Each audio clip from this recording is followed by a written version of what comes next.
a year, but this time for just £100 million. Well, he's described his 2 years in charge of the club as a catastrophe. Portsmouth, he cost them £15 million when he was bought back to the club from Blackburn Rovers by Kenny Dalglish in 1996, and now 11 months and 16 days after he played his last game for Newcastle United, Alan Shearer is back at St James's Park. Flash photography in this report, of course, but let's hear from the new Newcastle United manager. Alan and Ian will take questions from the floor. We'll begin with Brian. Okay, Derek. Okay. Ladies and gentlemen, welcome to St James's Park this afternoon, where I'm pleased to announce the appointment of Alan Shearer as manager of Newcastle United until the end of the season. As you all know, our manager Joe Kinnear was admitted to hospital on the morning of our game at West Bromwich Albion on the 7th of February, and subsequently underwent a triple heart bypass operation. Joe is convalescing at home and is making good progress. Everyone's wish at Newcastle United is that Joe makes a full and speedy recovery. For that reason, both Joe and the club have decided it is sensible that Joe does not return to management this season and that he concentrates on making a full recovery before his return in the summer as our manager. In his absence, Chris and Colin took charge of the first team affairs. Both men are very good coaches, and I'd like to thank them for the job they've done in very difficult circumstances. I would also like to confirm that Dennis Wise has left his position as Executive Director of Football.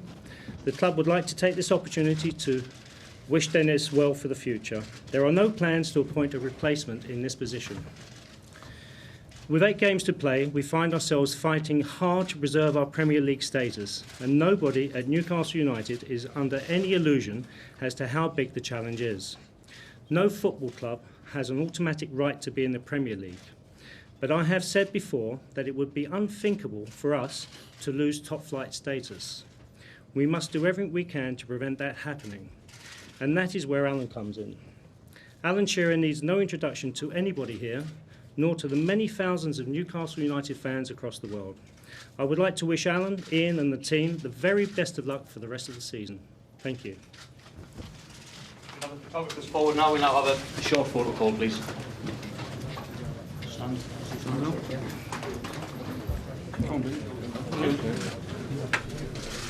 Just a quick warning about the flash photography, because of course they're taking their photos that you'll see on the back pages of your paper. Luckily enough for you, you'll be able to see it first here on Sky Sports News. Ian Dowie on the left, who will be assisting Alan Shearer, the new Newcastle United manager.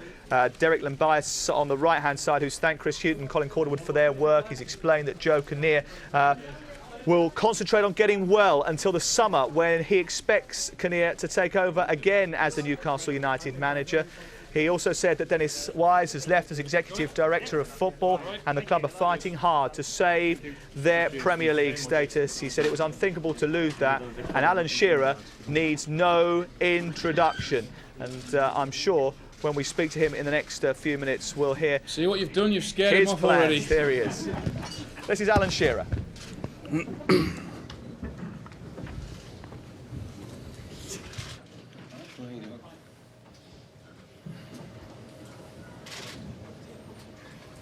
How are you? All right? Okay, we'll start now. We'll start the first question. Brian. Alan, what's it like for you to be sitting in that chair now as Newcastle manager? And what were the first few hours like around the training ground? I have to say the response has been fantastic. Not surprising, but gone in this morning and seen all the players and spoke to them, spoke to all the staff, and the training was superb. I think they've set a standard now this morning that we want them to keep to, and I said to them after training that if you keep the standard up, keep that determination up, then I think we'll be okay. I really do. We've got a massive fight on our hands. We know that. Massive job to be done. Very, very difficult circumstances. Got injuries, but we'll face it head on. We'll give it a right good go. How did the move come about? I got a call on Saturday morning from Derek asking one or two things, and then I got a call the following day asking if they could come and see me Sunday evening, which they did. had a good chat for over an hour on late on Sunday evening, and then it was put to me that they would like me to take charge for the remaining 8 games. I said, give me the night to think about it. They agreed to me bringing Ian in, which I felt was very, very important, just to give it a bit of a fresh look. Not so much a pretty one, but a fresh one. And I went back on Monday morning. I said, yeah, I'll do it. And everything else was right. And we had to sort 1 or 2 things out. Spoke to Mike, and it was from then onwards. It was just a matter of getting contracts drawn up. I had obviously one or two issues that I had to sort out with my employers, the BBC, who very kindly have given me an 8-week sabbatical, and everything else was put in place, and that was it, and it was all agreed very late last night. Many fans have gathered outside St James's Park and are watching this news conference live. What message do you have to them, Alan, with 8 games to go in the Premier League? Well, I think they know me more than, and as well as anyone does. They know that they'll get 100%, 24 hours a day for the next 7 or 8 weeks, whatever it is. I hope that'll be good enough. I really do, because it would sadden me and sadden the thousands and thousands of people that support this club if it were in the Championship. They don't deserve that. They deserve better. I think the powers that be have admitted that mistakes have been made this season, and we would all agree with that. And it's important that whatever mistakes have been made, they've gone. Can't do anything about it. We're 3rd bottom of the league. Whether that's because of bad luck, bad play, low confidence, referee decisions, doesn't matter. It's gone.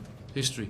Can't do anything about it. But what we can do something about, as of now, for the remaining 8 games. Alan, in the past, you said the time wasn't right. Why is it right now? Because I love this football club, and I realise they're in a very, very bad position, and I've been given an opportunity to do something about it, and I believe I can. I wouldn't be sat here, nor would Ian, if I didn't think there was enough quality in that squad. And I thought that, and having seen it this morning, I do realise that there is quality there.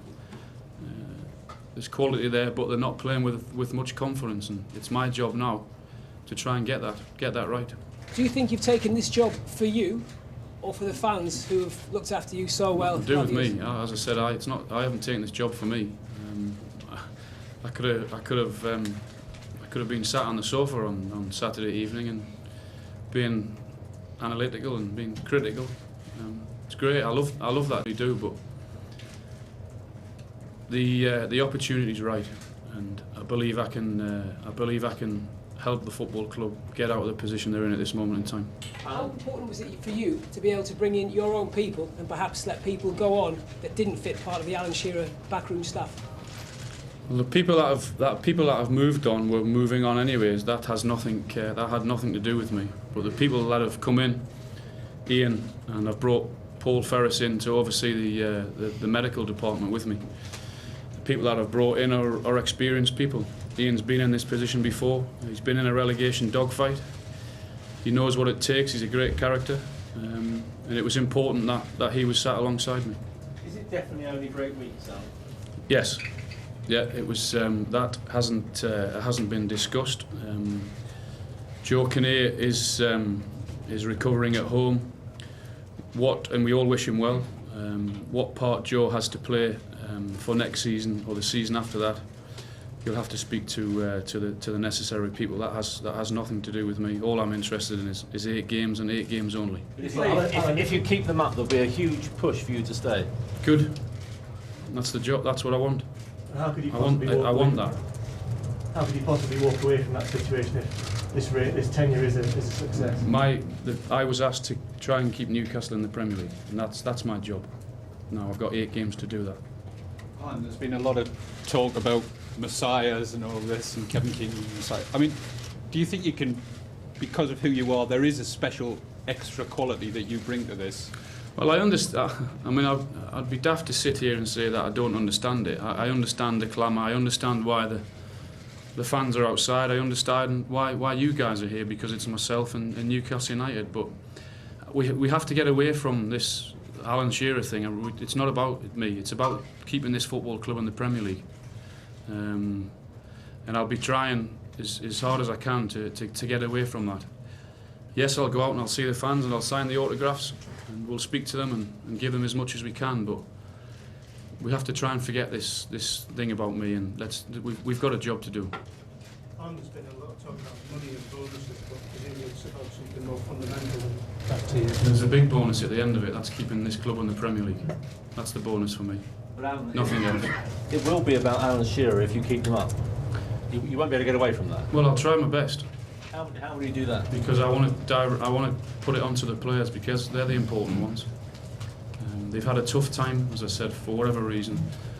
Certainly not holding anything against them. We started afresh when we walked in first thing this morning. And I stressed to the players, look, I enjoyed my football, and I've watched Newcastle over the past few weeks or past few months, and to me, it didn't seem as if they were enjoying it for whatever reason. The confidence was low. But they come in this morning, they had a buzz around them, they had a smile on their face, which I think was great. I think that's very important. You have to enjoy what you're doing, and I don't think they were. They did this morning, and we've got to keep that going. We've got to take what we've seen in training this morning under the match on Saturday. And if everything goes well in the 8 games, how hard would it be for you to then step down and walk away? Don't think it would be. I think if it that's the plan. That's what I want. I want this football club to stay up, and then the powers would be will decide in which direction they're going in. But the important thing is I keep stressing is let's keep them up. You work on some very good managers like Terry and Glenn and Kenny and Sir Bobby. What have you taken from those managers which will now stand in good stead?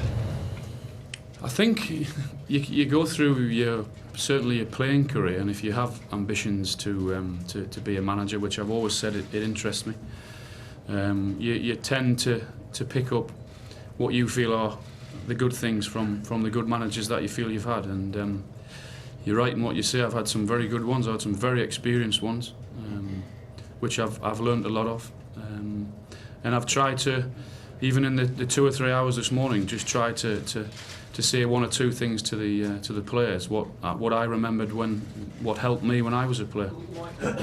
Well, I remember in Euro '96 when I hadn't scored for however many games, and a month before the tournament, Terry Venables said to me, "You'll be starting the tournament." And I always remember the belief and the confidence that gave me, and I thought that was a great piece of man management. That stuck out to me. So all players are different, all different characters. I was no different. Everyone loves to be told how well they're doing and what a good player they are. So I think that's important to try and tell the players. Alan, everybody enjoys their football when they're top of the league, but it's difficult to enjoy it when you're third from bottom. Yeah. And it's been a long struggle. The fixture list is tricky as well. So that's a word in a way. How do you convert that into something tangible, that enjoyment thing? Because I want them to go out onto the pitch on a Saturday and what they've shown me this morning. Yes, it's a great arena. Yes, what a fantastic feeling it is going out and playing in front of 52,000. Having the confidence to go and do that. Having the confidence to take a risk in the right areas and it pay off. It should give them confidence, this place. Yes, it can be tough when things are going against you. I know that. But I believe, and I think more importantly, having seen that this morning, I think the players certainly now believe that we can do it. It's tough, but you give me 8 games in the Premier League that aren't going to be tough. It couldn't have been any tougher than what we've got on Saturday against Chelsea. But I think it's a great game. I'm not having the nonsense that people are expecting us to come out of the game with nothing and we'll move on to Stoke. We're 2 points adrift. So if we don't win on Saturday and the other teams do, that makes us 5. So we have to get something Saturday.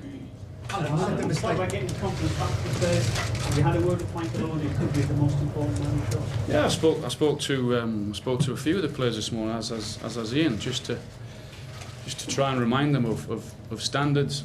the quality that I think they possess. But as I said, probably more important, what they think of themselves, and the feedback, as I said, has been very positive. But Michael was one of the players that I spoke to. You'd expect that because he's the captain of his football club. How have you felt watching this club from the sidelines this season and watching the turmoil and the decline that's happened? And what effect did that have on you just watching it? Yeah, it's been. I'm not different to anyone else. I feel the pain that the fans are going through. It hasn't been great, as I said, but it's through no fault of my own or the fans or whatever. It's gone. Whether it's bad luck or, as I said before, I don't really want to talk about what's gone on. I want to talk about what will happen or what's going to happen. What does this football club need? I mean, beyond the obvious of staying Premiership, what does this football club? That's what it needs. I think that's the be-all and end-all. I don't care how we get there. I don't care whether it's in an ideal world it'll be nice and pretty, but I'm not bothered how we get there. We have to get over that line, and we have to keep this place up. To get back on track as a football club, what does it need? It needs us to be stabilised this season, and then after that, the people can look at in what direction they want to go in. But for that to happen, and for it to happen in the right way, we have to be in the Premier League. Alan, talk about the confidence of players. Fundamentally, you feel that the players are good enough to stay in the Premier League over these 8 games? I do. I wouldn't be sat here if I didn't. I looked at the squad. I looked at the players who are likely to be fit for the remaining games, and I believe there's enough quality in there. I really do. Alan, you say it's important, Alan, for you to look forward, but looking back, a lot of fans will look at frustration. Will Michael Owen start on Saturday, and what role do you think he's got in the remaining 8 games? If Michael's fit, he'll start on Saturday. Alan, can you make it clear to the fans outside, are you ruling out staying beyond the 8 games that you've accepted? I'm here for 8 games, and I'm here for 8 games only. Are you ruling it out? I'm here for 8 games, and I'm here for 8 games only. Alan, if things don't go so well, are you at all concerned about how it might affect your reputation or your standing with the people of Newcastle? I think that's a question that I would like to stay away from, because, as I said, it's getting me involved in the whole thing again. But I've had a reputation as a player. Now that's gone. Now I'm moving on to something different now. Now I'll be judged over the 8 games, as every single manager is, whether you like it or not. Whether it's good, bad, pretty, ugly, the football, you're judged on results. And I'm no different. I'm not coming to this with my eyes shut. They're well and truly open. I know what the stakes are.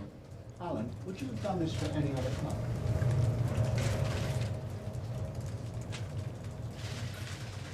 Probably not, no. Not at this stage, no.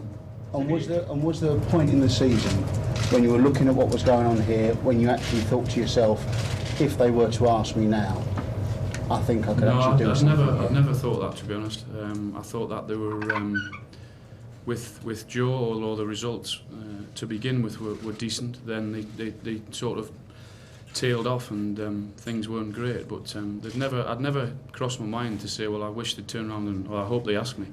But I just thought it was going along, it was struggling, and I really didn't think that they'd ask me. And when they did, as I said, everything was right. All the questions that I asked, I got the right answers, and that will continue. You wouldn't have done this for another club, and can you just try and put into words what this club, what Newcastle United means to you? I don't think I have to. I think that's the obvious. I think the people know that. I think you guys know that. It would hurt and it would devastate me if this club was playing Championship football next season. Alan, they're dancing in the streets outside and they're mentioning your name. How much pressure is there? So they're dancing on Sunday morning then, or on May the 24th. How much pressure is on you as a rookie manager with that? Well, that's why I've got someone with experience sat next to me. I'll make mistakes. I'm pretty sure of that, but I've got someone next to me who, if he thinks I'm doing the right thing, the wrong thing, he'll tell me.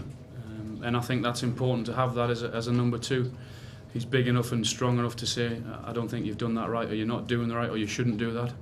And I'll listen to that. I think that's very, very important. But I'm not experienced in this job, but I've got to learn pretty quickly because I haven't got the time otherwise, have I? He'll take charge of all medical matters, sports science, diet, masseurs, doctors, physios. And we know that he was a physio here for a long time. He was, yeah. He was with me as a player for, I think he was here for 13 years, yeah. So he'll oversee all of that. We've had at Newcastle a long list of injuries, more than most other football clubs. For what reason? Hopefully we'll find out. Sorry? Have you spoken to Joe at all? I haven't spoken to Joe now. I've had a message via Joe to wish us all the best, and I know the offer's there from Joe to ring him up if I want to speak about any player or anything regarding the football club, so I'll take that up. And will he come back in some capacity at all while you're involved in these games? No, Joe will be at home resting as he needs that, and then come the end of the season, then he'll have to speak to the other people to find out. Ladies and gentlemen, we'll have time for a couple of minutes. Will you be seeking any advice from Kevin Keegan? I'll speak to Kevin, I'll speak to Kenny, I'll speak to Bobby, I'll speak to Terry, may speak to Glenn Hoddle, and then we'll see after that. I think it's important that I try and tap into all the experience I can. You were very need it. You were very firm there about Michael Owen. If he's fit, he'll start on Saturday. Is that an example of what you learned from Terry Venables? Yeah. I think it's well known that Michael has had his fair share of injuries, but his goal scoring record is fabulous, and I think a club in this position, third bottom that we're in, we need goals. We've got a great goal scorer, hopefully, to get us that. George had a question. He's fit and trained this morning very well for a good 2 hours, so we hope that he's fit for Saturday. If he is, he'll start.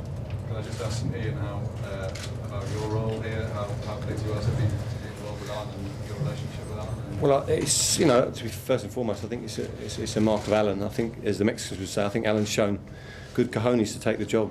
So I think it would have been easier for him to stay where he was. He's always been very single-minded. Even in the phone call to me from minute one, he certainly gave it a very, very positive aura to me. He obviously knows that I'm a tracksuit manager and I like to get involved in the coaching. And we have a very open and frank relationship, and to be fair, it works very well. We've got Paul on board, who's similar-minded. He's now a trained barrister as well, so he's a bright lad. So I could have done with him a few years ago.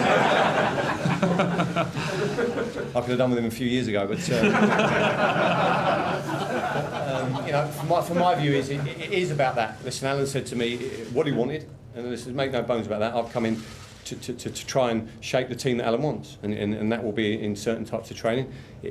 We dovetail very well this morning. I'm very intense, very hands-on. Alan chipped in with some very, very good points at crucial times, and there was a sense, I think, that it was a fresh dawn, and for me, we're very much looking forward to it.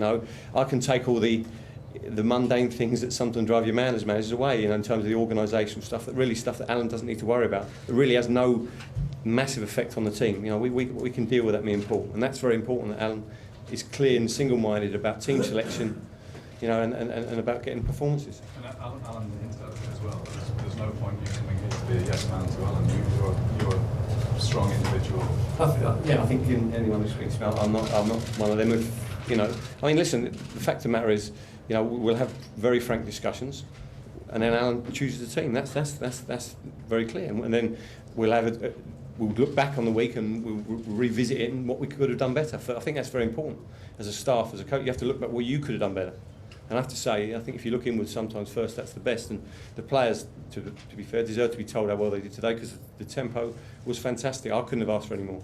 Alan, what you said about a manager having known all these years? Yeah, I think there was always something very single-minded about him. I think it's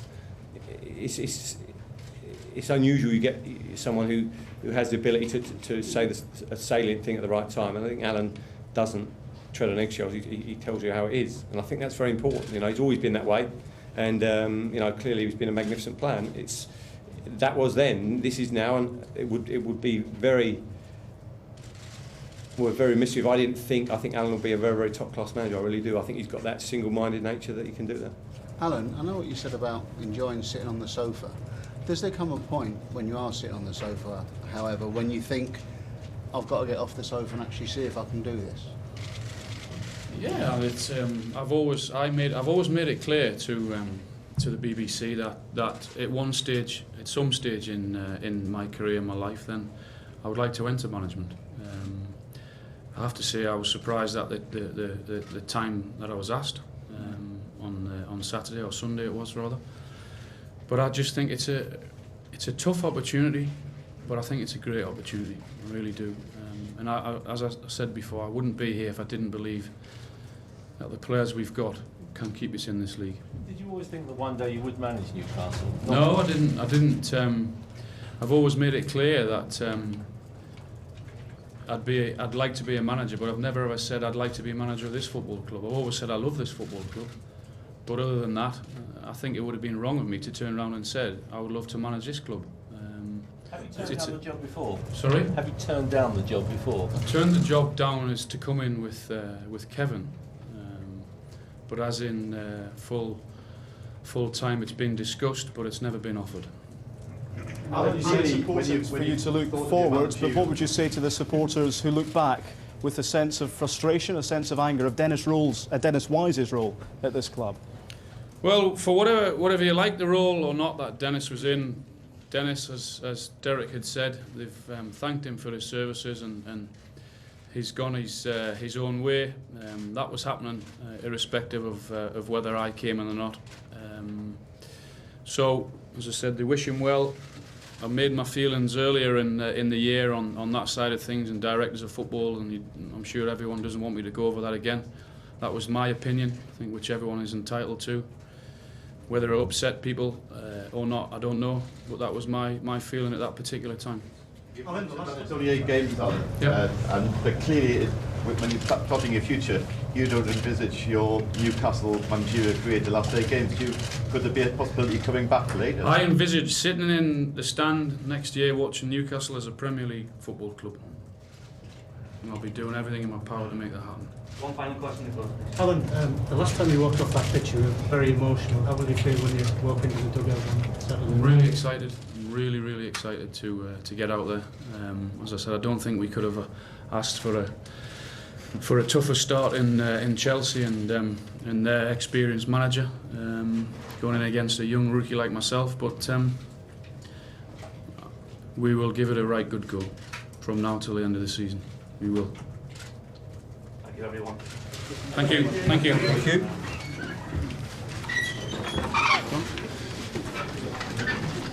Alan Shearer and Ian Dowie in charge of Newcastle United for the first time.